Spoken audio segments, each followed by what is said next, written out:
Inter Milan versus Arsenal, and we're back into the Champions League again. This will be the fourth game of four away games running. And then after this, of course, we've got Man United at home, and that Man United game is much, much more important than this game today, or tomorrow, sorry. Um, and look, watching that Nottingham Forest game, I was absolutely furious. I was fuming, but looking at it now that Aston Villa's dropped points, it's a point gained, but in another way, it does still feel like it's 2 points dropped at the same time. We could have been 9 points clear, and I'm not really sure how to feel about it. It feels very bittersweet right now. We had an absolutely horrific game against Nottingham Forest, and yet somehow we've ended up 1 point better off. But 7 points clear in the league, that's a very strong position to be in now. I would have liked 9, but sometimes beggars can't be choosers. But this game here, right now, if we take a draw, I think we've practically guaranteed top place. Because we have to play bottom of the Champions League Kayat? I can't recall what they were called. Something with a K. And let's be honest, we should absolutely do them over. It should be an obliteration job. So I would like a draw tomorrow. I mean, a win's great, but I take a draw. And the most important thing, of course, is it's time to show our squad depth. It's time to start rotating now. And I do think we will rotate. I do think we have to rotate to keep players fresh for the Man United game. And Man United, I will say this now, they will be up for it. They're always up for it against Arsenal. That's a bitter rivalry. It's always gonna be a bitter rivalry. But they do it against rivals in general, against big teams. It's the Brentfords and the Bournemouths and them kind of teams that Man United tend to do poorly against. But against Arsenal, they turn up. We have to work hard to beat them. And after that game against Man City, where they beat them 2-0, could have easily been 5-0, they're going to be absolutely buzzing. And look, we need the 3 points against Man United just to get that game out of the way.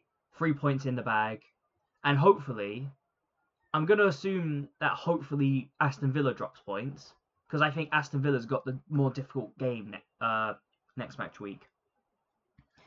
Obviously, Man City has got Wolverhampton at home, and all due respect to Wolverhampton, I don't see Wolverhampton getting anything out of that. But Newcastle versus Aston Villa, on the other hand, Newcastle could very well do us a favour. And looking at how Aston Villa's been recently, I think Villa's been struggling quite badly. I don't remember where Everton was in the league before the Aston Villa game. But Everton still got 3 points. So Aston Villa, they're a beatable team. And going up against Newcastle, I do actually fancy Newcastle getting something out of that. Maybe a draw. I'm hoping for at least a draw. Because if not, Aston Villa drop points and we gain points, especially if they lose, and we're 10 points clear of them, I feel like that kind of takes them out of the equation, and it's between us and Man City again. But Man City, they'll do their job, and I think their game as well is quite early. I think they have the earlier kickoff. Hang on, double check. Match week 23. No, they don't just have an earlier kickoff. They have it the day before. So they're gonna put pressure on us, and that's gonna hopefully push this team to just get the 3 points, get the job done. We're a great football team, but we're not ruthless. And that lack of ruthlessness is going to cost us. And everyone's saying it. And I feel like it's just blatantly obvious now. after watching that Nottingham Forest game.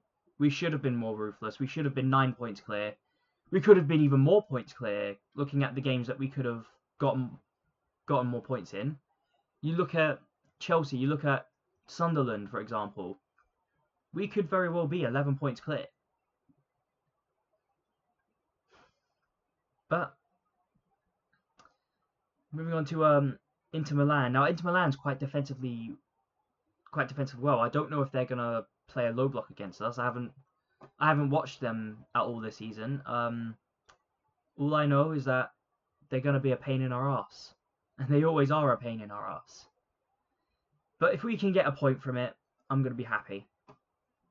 Now, anyways, let's get into my lineup, and starting off in goal, I'm gonna start with David Raya, and I think David Raya will be needed in this kind of game. I think if we want to draw at the very minimum, I think we need David Raya. The centre back pairing, I will have William Saliba and Gabriel, and I don't think I have a lot of other options really. But even then, they're still defensively solid, and we're gonna need that solid back line for it. On the right back, I want to give both Ben White and Urian Timber a break. I think they both need a break. I'm gonna put Christian Mosquera there, and I know Christian Mosquera's back, and I think if he's back, we need to start using him. In the left back, I've gone with Miles Lewis Skelly. I think it's time we give him another chance. And moving on into the midfield, I'm gonna start us off in the midfield with Christian Norgard, and I think Christian Norgard is so defensively solid, and it's a shame he's not getting as many minutes as I thought he would, but still, defensively solid, and I think we'll need that defensive solidarity. But on top of that, also giving Zubamendi a break. And with him, I'm gonna say Eberechi Eze, who I want to give a bit more game time now, and I think when he came on against Nottingham Forest, I thought he did better than Odegaard that time. And I can see why, obviously, Norgard was getting picked over him. Norgard overall was having the better season. But Eze, I think it's time we put him in the starting lineup tomorrow. And with him, I'm gonna go with Mikel Mourinho. And I think Mikel Mourinho again, defensively solid, not great in transition. I will admit. I don't imagine there being too much transition though. Again, I expect a full blown low block. So hopefully we can utilize Mikel Mourinho against the low block. Now in the final third, on the left hand side, I'm gonna start off with Gabriel Martinelli. He did miss that chance, to be fair, to put us 1-0 up against Nottingham Forest. But I think Trossard, we're going to need Trossard in the Manchester United game. On the right wing, I'm going to have Madueke. He didn't have a great game against what's her face, Nottingham Forest, but again, I think we need to rest Saka and start him against Man United. And finally, our main striker, I'm going to say Kai Havertz now. I think Kai Havertz has been out of the team for a little bit, and it'd be good to get him back, get him some minutes. And Jesus, I think he's had enough game time for now, at least. But Kai Havertz, I do want to see him back in the squad. I want to see what he can bring to us, and hopefully we can see probably the best version of Kai Havertz. But yeah, no. Hopefully we can see this game through, get a draw, bare minimum, and that'll do me fine. And then after that, we can just go on and we can hopefully win our game against the bottom of the league, the Champions League, whose name I've already forgotten. Kairat, I think. Yeah. Kairat. Get that job done, and then we'll end up top of the Champions League. And even if we don't, there isn't really much difference between first and second. I don't think it matters all that much. Um, but let me know what you think down below. Like, share, and comment, and please do subscribe. It really does help out the channel. And I will see you in the match watch along for Inter versus Arsenal. Goodbye for now.